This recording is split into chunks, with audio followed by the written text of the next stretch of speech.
Buenos días a los participantes. Gracias por su asistencia. En esta oportunidad voy a hablar un poco del régimen y beneficios tributarios para el sector agrario en Perú. Eh, un poquito antes, un breve preámbulo sobre nuestra empresa, MON, el grupo MON. Es una empresa que está en diversos países. Para ser exactos, tenemos 12 oficinas en las Américas, incluido una en Canadá y Estados Unidos, ¿no? Tenemos más de 40 años en el mercado, somos más de 250 profesionales in-house, ¿no? Y nuestra experiencia básicamente es sobre asesoría legal, diferentes rubros, y también asesoría contable, ¿no? Hacemos básicamente servicios de soft landing, ¿no? Eh, Mi nombre es Dolan Urbano, como ustedes pueden ver, soy abogado tributarista de Bond Group Perú. En este caso vamos a hablar sobre el tema de beneficios tributarios en el sector agrario en Perú.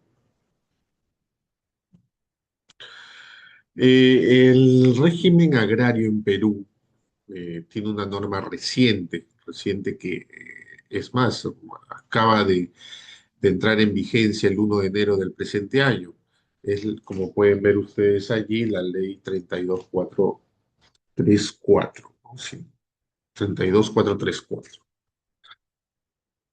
Esta norma trae varias definiciones, recoge varias figuras que se habían derogado en anteriores normas y vuelven a, a estar vigentes, básicamente por decisiones políticas, eh, eh, de presión de ciertos sectores para incentivar el negocio agrario, ¿no? Brevemente, tenemos algunas definiciones en esta norma que es menester desarrollar un poco, ¿no? La norma nos habla de pequeños productores agrarios, un padrón de productores agrarios, qué son empresas agrarias y formas asociativas, ¿no? Los pequeños productores agrarios, básicamente la norma se refiere a personas naturales, sucesiones indivisas o sociedades conyugales que desarrollan actividades agrarias y que no hayan superado ingresos anuales mayores a 150 UITs. ¿Qué es la UIT? La UIT es la unidad impositiva tributaria que se maneja a nivel tributario. Una UIT, para que ustedes tengan presente, actualmente está en el valor de 3.500 soles, que es aproximadamente $1.000, ¿no? $1.000. Entonces, los pequeños productores agrarios básicamente está referido, como les mencioné, a personas naturales que no hayan superado ingresos anuales mayores a 150 UIT, que equivalen a 802.500 soles actualmente, ¿no? Que es aproximadamente $230.000. Y se encuentren inscritos en el padrón de productores agrarios y sus organizaciones en las cadenas de valor creadas por la ley. El padrón, seguidamente el padrón de productores agrarios, eh, constituye, dice la norma, una relación nominada y autenticada de personas naturales y jurídicas, o sea, no solo puede ser personas naturales, también puede ser personas jurídicas que participan en esta actividad, ¿no? En la actividad agraria y también pecuaria. Empresas agrarias. ¿A qué se refiere empresas agrarias esta norma? Esta norma se refiere a personas naturales con negocio, ¿no? No solo personas jurídicas, sino personas naturales con negocio y personas jurídicas cuyos ingresos anuales superen, esta vez superen las 150 UITs. En la anterior figura de los pequeños productores es hasta 150, ahora se habla de que superen las 150 UITs, ¿no? También está referida a actividades agrarias, ¿no? Se consideran personas jurídicas a las reguladas en el artículo 14 de la Ley del Impuesto a la Renta, nos dice, ¿no? La norma también nos habla de las actividades que puedan desarrollar más adelante. Vamos a ver qué porcentaje de actividades deben desarrollar estas empresas en temas agrarios para que se consideren dentro de la norma, ¿no? Finalmente, formas asociativas. ¿Qué son las formas asociativas? Son asociaciones civiles sin fines de lucro que tienen como asociado a los pequeños productores agrarios, ¿no? Cuya finalidad es prestar exclusivamente servicios a sus asociados relacionados con la comercialización y o colocación de sus productos en el mercado, ¿no? Así como el procesamiento y también referido a la transformación, ¿no? Estas asociaciones también deben inscribirse en el padrón de productores agrarios, ¿no? Que se menciona en el segundo. Alcances. Como se lee en la diapositiva, se consideran a los siguientes sujetos bajo el alcance de los beneficios de la presente ley, ¿no? A los pequeños productores agrarios y las empresas agrarias que desarrollen principalmente las actividades de cultivo y crianza, los pequeños productores agrarios y las empresas agrarias que realicen directa y principalmente, ahí dice directa y principalmente actividad agroindustrial, siempre que utilicen principalmente productos agropecuarios fuera de Lima Metropolitana y de la provincia constitucional del Callao. O sea, la norma especifica un ratio donde deben estas empresas desarrollar su actividad, y dice que debe ser de manera directa y principalmente. ¿A qué se refiere principalmente? Aproximadamente el 80% de la actividad de la empresa debe ser dedicada a esta actividad, ¿no? La norma también dice que no se incluyen a las actividades agroindustriales relacionadas con trigo, tabaco, semillas, oleaginosas, aceites y cerveza, ¿no? Bueno, es una descripción literal de lo que dice la norma.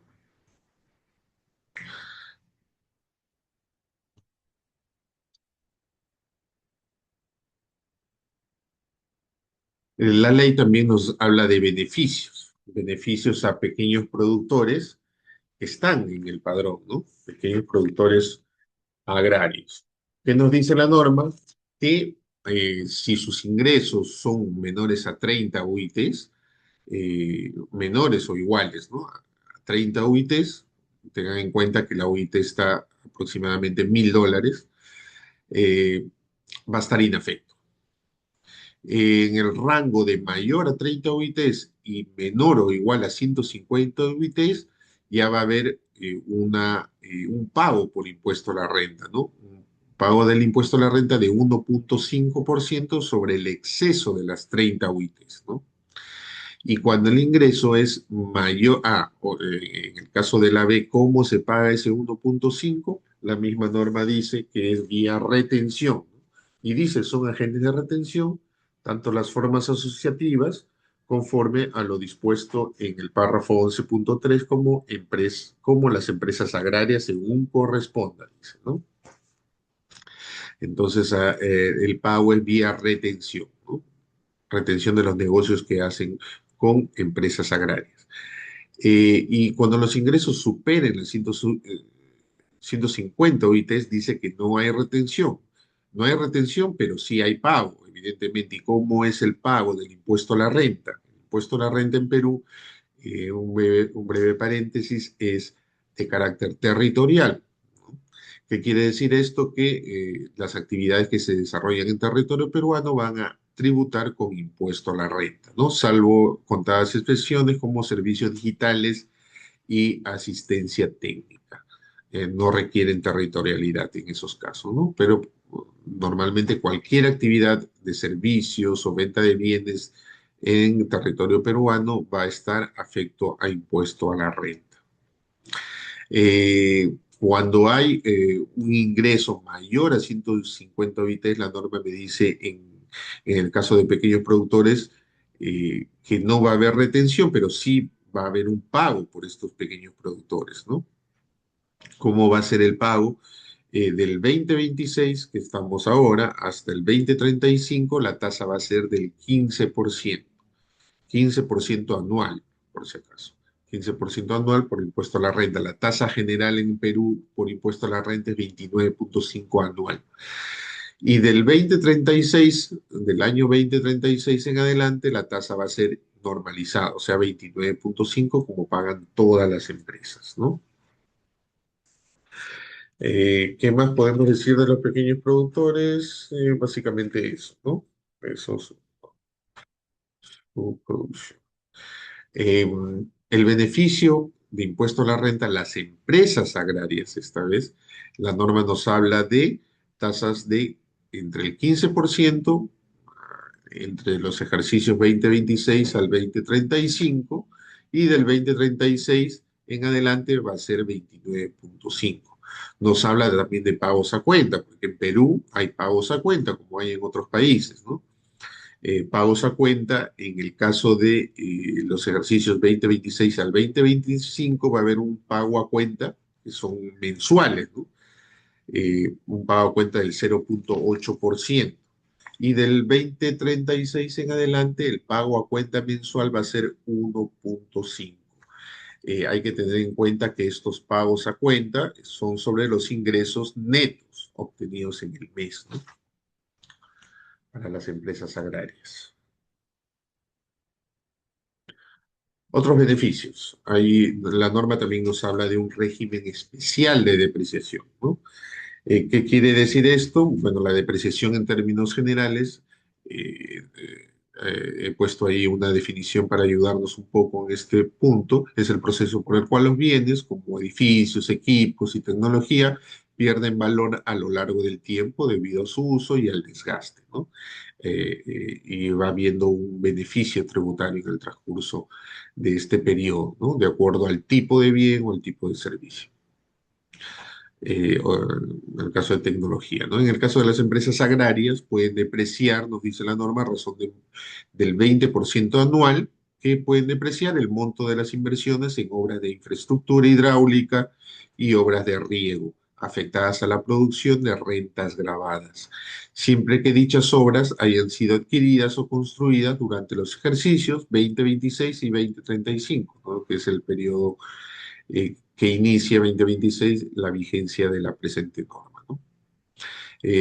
Ojo que no se aplica la regla a inversiones comprendidas en convenios de estabilidad jurídica de proinversión. ¿Qué quiere decir esto? Que el Estado peruano también maneja convenios de estabilidad jurídica como un beneficio a los inversionistas de afuera, dependiendo del monto de inversión, ¿no? Dependiendo del rubro también, ¿no? Puede haber convenios de estabilidad por 5, 10, 15 años, ¿no? Y básicamente lo que se estabiliza es el impuesto a la renta. Por ejemplo, si el convenio se firma con una tasa de 29,5, esa tasa no va a cambiar, así la norma cambia, ¿no? La norma cambia mayor, no, no, no va a haber una modificación a esa tasa para el inversionista, ¿no? Entonces se establece una seguridad, un marco de seguridad jurídica para el inversionista extranjero, ¿no? Como le digo, dependiendo del rubro. En el caso de la norma al respecto, dice que no va a haber este beneficio especial de depreciación si ya se tiene un convenio de estabilidad jurídica con Proinversión, ¿no? La siguiente es una deducción adicional por compras a pequeños productores agrarios. La norma nos dice específicamente que las empresas agrarias, para la determinación de la renta neta de los ejercicios 2026 al 2035, pueden aplicar una deducción adicional equivalente al 25% sobre el valor de los productos que compren a los pequeños productores agrarios, ¿no? Y también estos pequeños productores agrarios tienen que estar inscritos en el padrón, ¿no? Sea directamente o a través de las formas asociativas inscritas en el padrón o de las cooperativas agrarias inscritas en el Registro Nacional de Cooperativas Agrarias, ¿no?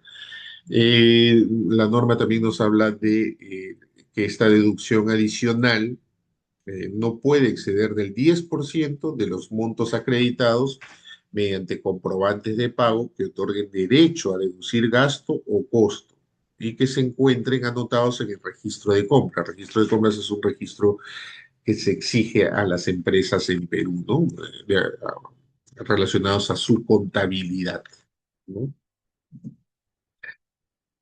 Eh, ¿Qué más podemos decir acá? Que bueno, en el caso del nuevo RUS es un tipo de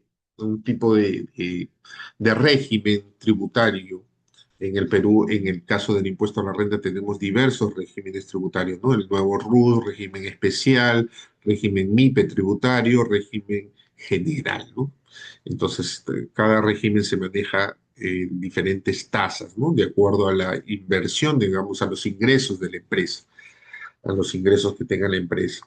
En el caso del nuevo RUS, pues es un régimen dedicado a pequeños, dirigido a pequeños comercios, ¿no? En este caso, la norma nos habla que podrá deducirse como gasto o costo las boletas de venta o tickets emitidos solo por contribuyentes del nuevo RUS hasta el límite del 10% del total de compras deducibles, en tanto no se supere las 200 UITs en el ejercicio, ¿no? Eh, sí. Sobre el IGB. Sobre el IGB también hay un beneficio en el régimen agrario. Básicamente, un breve paréntesis para introducir al tema del IGB en Perú, que es el IVA en otros países, ¿no? La tasa del IGB en Perú es 18%. Básicamente está relacionado a la venta de bienes muebles en el país, importación de bienes, primera venta de inmuebles por constructor, contratos de construcción, prestación o utilización de servicios en el país, ¿no? Todos estos tipos de actividades tienen IGB, ¿no? ¿Quién es el sujeto obligado? Bueno, en este caso, en el caso de servicios, la persona que utilice en el país servicios prestados por domiciliados, por no domiciliados, ¿no? Perdón. Consumido empleado, lugar donde se hace uso inmediato del primer acto de disposición del servicio. Eso en el caso de servicios, ¿no? El IGB también es territorial, tiene que, la operación tiene que haberse realizado dentro del territorio peruano, o en el caso del servicio, como dice, el lugar donde se hace uso inmediato del primer acto de disposición del servicio. Con este preámbulo, la norma nos habla de un beneficio, del reintegro tributario. ¿Qué quiere decir esto? Que los beneficiarios que produzcan y vendan bienes agrarios, ¿no? En el país, contenidos en el apéndice 1 de la ley del IGB, exonerados del IGB, tienen derecho al reintegro tributario, equivalente al IGB consignado separadamente en los comprobantes de pago. En los comprobantes de pago, la norma nos especifica que debe ir separado, ¿no? El monto neto, digamos, y adicionalmente hay que agregarle el IGB, que es 18%, ¿no? Entonces, acá nos habla del IGB relacionado a las adquisiciones, ¿no? A las adquisiciones de bienes, servicios y contratos de construcción, así como el pago de sus importaciones que cumplan con los requisitos correspondientes. Entonces, en este caso, cuando adquieren las empresas bienes, servicios, contratos de construcción, se les va a devolver el IGB que han pagado. También nos habla de un acogimiento a la exoneración del IGB, relacionado al punto anterior también, ¿no? Porque eh, hay empresas que renuncian a la exoneración del IGB y en estos casos la norma se pone y dice que los beneficiarios que produzcan y vendan en el país bienes agrarios contenidos en el apéndice 1, que está una lista de bienes agrarios, ¿no? De la ley del impuesto a las ventas y cuya renuncia a la exoneración del IGB hubiese sido aprobada por la SUNAT hasta el día anterior a la vigencia del reintegro tributario del IGB de la ley, pueden excepcionalmente acogerse nuevamente a la exoneración del antecitado apéndice. Ojo, el acogimiento a la exoneración se hace efectivo, dice la misma norma, desde el primer día del mes siguiente de aprobada la solicitud, ¿no?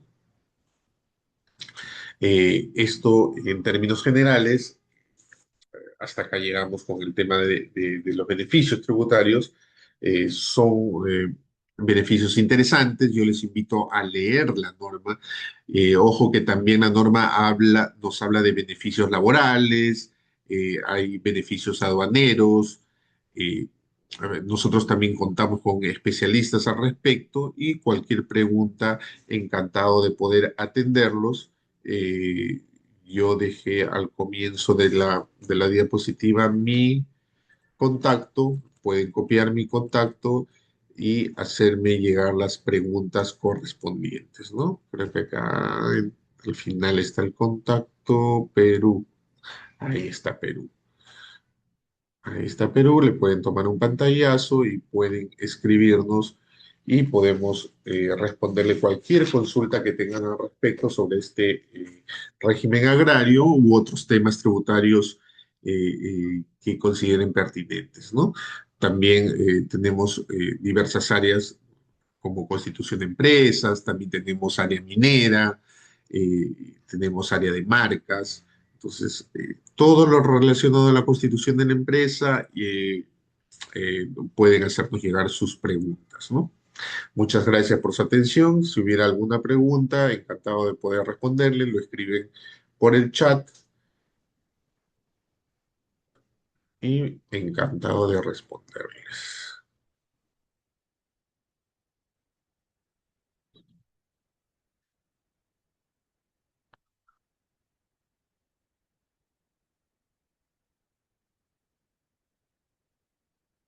Y por el chat del Zoom pueden hacer sus preguntas.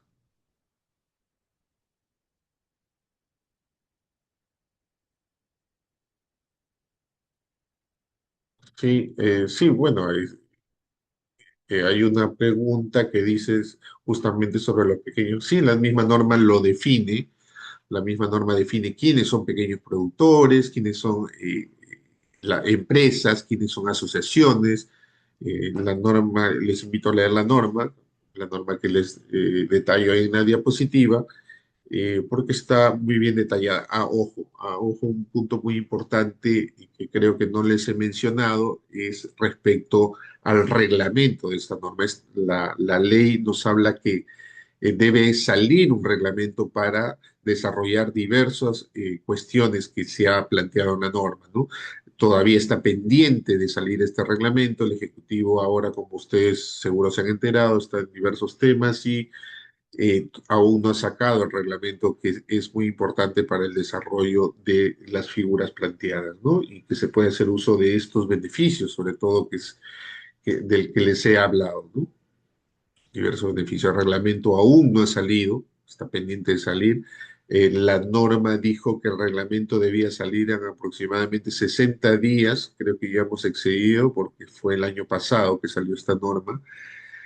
Con respecto al impuesto a la renta IGB, pues desde el 1 de enero del 2026 entró en vigencia, ¿no? Si no hay otra pregunta, me pueden, como les dije, escribir al correo que les indiqué y encantado de poder responderle. Muchas gracias por su atención y hasta una nueva oportunidad. Gracias.